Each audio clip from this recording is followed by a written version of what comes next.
Welcome to The Explainer. Today we're diving into a short story that asks a really powerful question. What is the true purpose of art?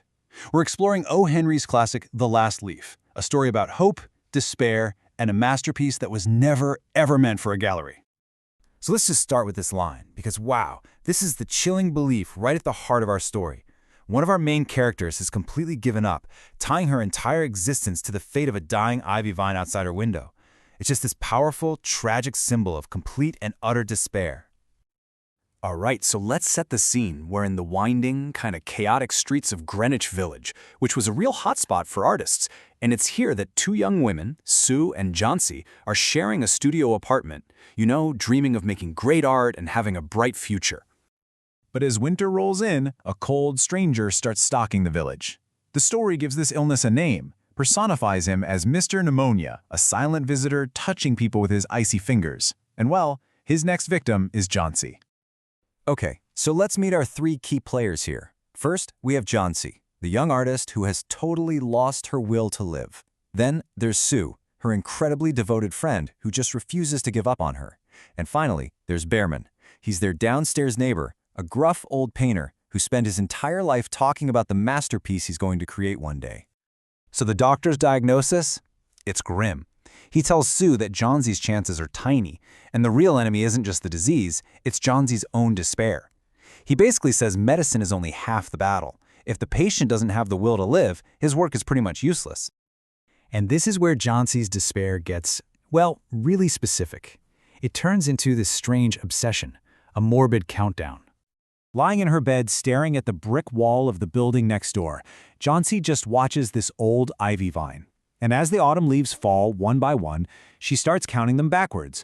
By the time Sue figures out what she's doing, there are only 5 left. She has completely convinced herself of this dark fantasy. She tells Sue, flat out, I want to see the last one fall before night, then I'll go too. I mean, she is totally surrendered, linking her own life to the fate of that one final fragile leaf. Sue is, as you can imagine, absolutely desperate, so she runs downstairs to find old Behrman. Now, he's a bit rough around the edges, smells of gin, but he really sees himself as a protector for these two young artists. She tells him about Johnsy's bizarre idea, and at first, he just scoffs. He thinks it's ridiculous. That very night, a brutal storm hits. I'm talking a cold, biting rain mixed with snow and this wild wind that just beats against the windows, threatening to tear that last tiny leaf from the vine.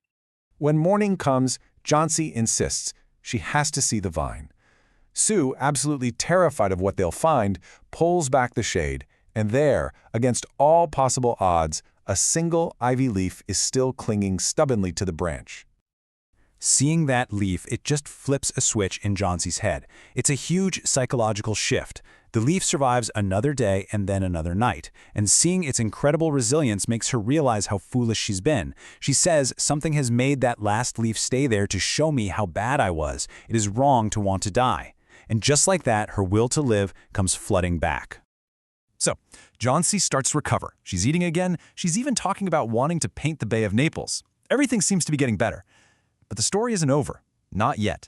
There's one final, absolutely heartbreaking revelation to come. The doctor comes back, and he tells Sue that Johnsy is out of danger. She's going to be okay. But his news is bittersweet, because he also has another patient in the building, Mr. Behrman.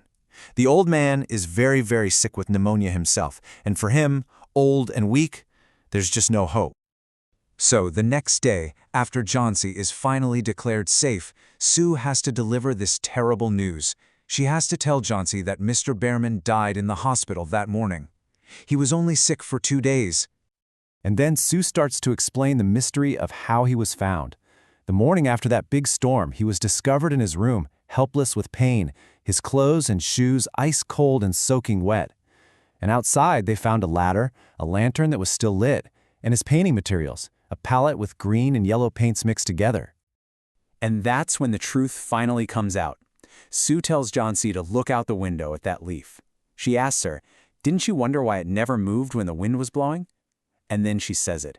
Oh, my dear, it is Behrman's great masterpiece. He painted it there the night that the last leaf fell.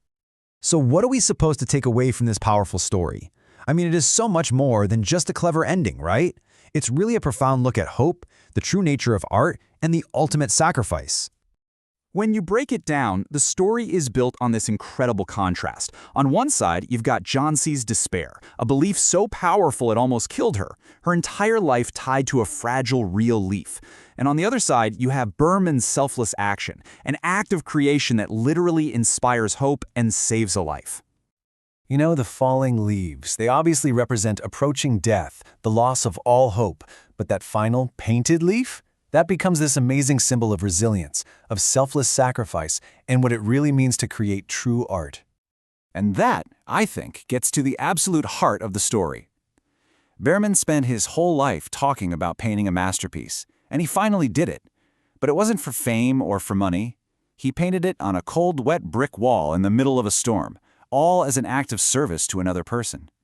It really suggests that true art isn't about personal glory, it's about serving humanity. And that leaves us with a final thought, a question to chew on. What really makes something a masterpiece? Is it a technically perfect painting hanging in a fancy gallery? Or is it a single, selfless act that saves a life? The story really challenges us to rethink what success looks like, to move beyond just personal achievement, and to consider the incredible impact we can have on each other.